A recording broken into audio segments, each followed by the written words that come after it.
Perkenalkan, nama saya Marcelina Mangindaan dari Universitas Negeri Manado, Fakultas Ilmu Pendidikan dan Psikologi dari program studi Psikologi.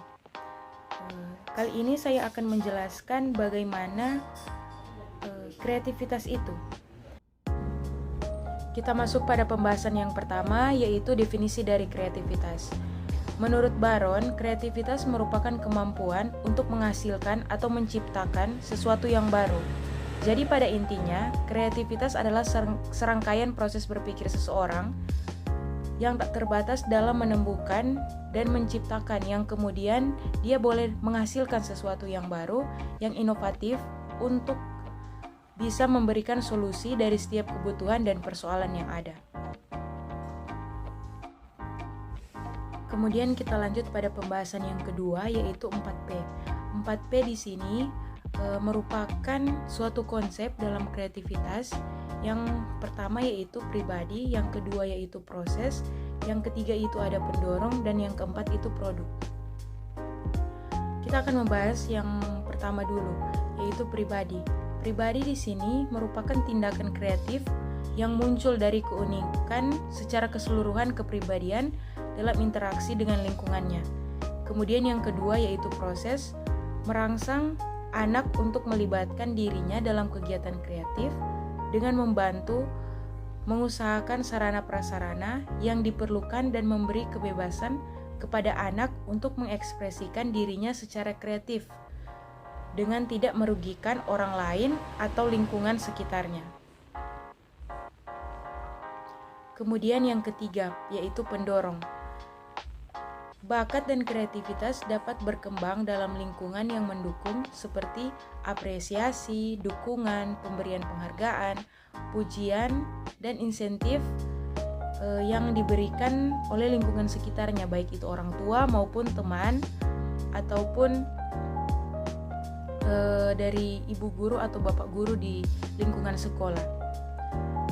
Dan yang paling penting, kemauan yang kuat dalam dirinya untuk supaya dia menghasilkan sesuatu agar itu membuat dirinya lebih berkembang.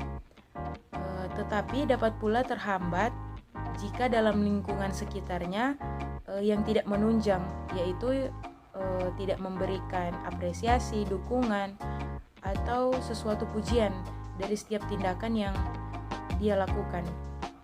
Kemudian yang keempat ada produk.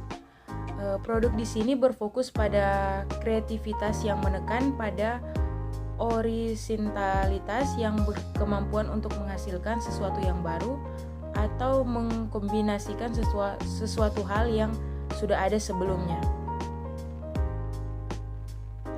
Kemudian kita lanjut pada pembahasan yang kelima, yaitu bagaimana cara kita untuk mengukur kreativitas.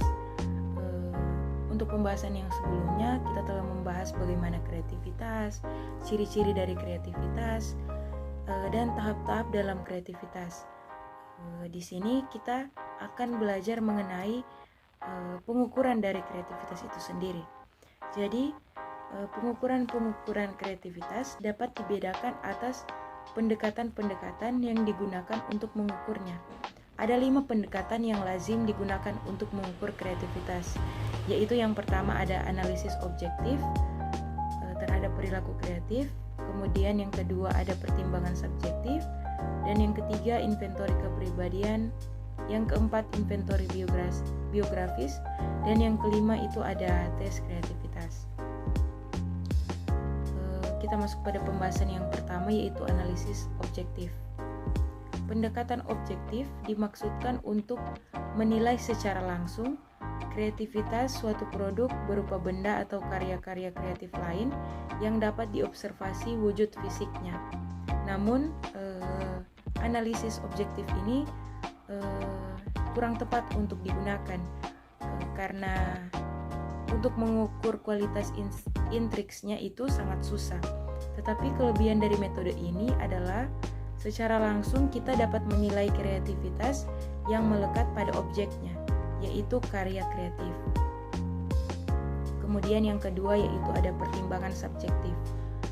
Pendekatan ini dalam melakukan pengukurannya diarahkan kepada orang atau produk kreatif. Cara pengukurannya menggunakan pertimbangan peneliti seperti yang dikemukakan oleh Francis Galton dan Castile, kemudian Cox dan McKinnon, yang mengemukakan prosedur pengukurannya. Ada yang menggunakan catatan sejarah, biografi, antologi, atau cara meminta pertimbangan sekelompok pakar. Kemudian ada inventori kepribadian. Pendekatan inventori kepribadian ditujukan untuk mengetahui kecenderungan kepribadian kreatif seseorang atau korelat kepribadian yang berhubungan dengan kreativitas. Kepribadian kreativitas ini meliputi sikap, motivasi, minat, gaya berpikir, dan kebiasaan-kebiasaan dalam berperilaku. Alat ukurnya yaitu skala sikap kreatif, skala sikap kepribadian kreatif, kemudian ada creative attitude survey, kemudian ada inventory biografis. Pendekatan ini digunakan untuk mengungkapkan berbagai aspek kehidupan orang-orang yang kreatif, meliputi identitas pribadinya, lingkungannya, serta pengalaman-pengalaman dari kehidupannya. Kemudian yang terakhir itu ada tes kreatif. Tes ini digunakan untuk mengidentifikasi orang-orang yang kreatif yang ditunjukkan oleh kemampuannya dalam berpikir kreatif. Hasil tesnya dikonversikan ke dalam skala tertentu sehingga menghasilkan CQ atau creative question yang analog dengan IQ untuk intelijensi. Terdapat beberapa tes kreativitas, yaitu alternative use, test of divergent thinking, kemudian ada creativity test for children tahun 1978 oleh Guilford. Kemudian ada Torrance Test of Creative Thinking dari Torrance tahun 1974.